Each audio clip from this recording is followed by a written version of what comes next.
It's the 5th of December, Saturday, about 1 o'clock in the afternoon, and this is Peter plowing.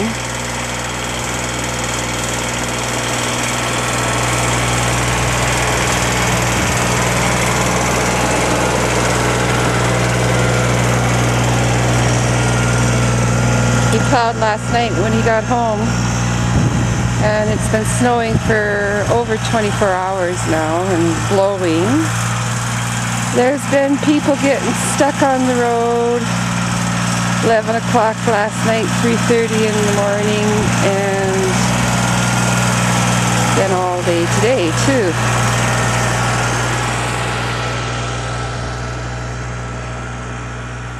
So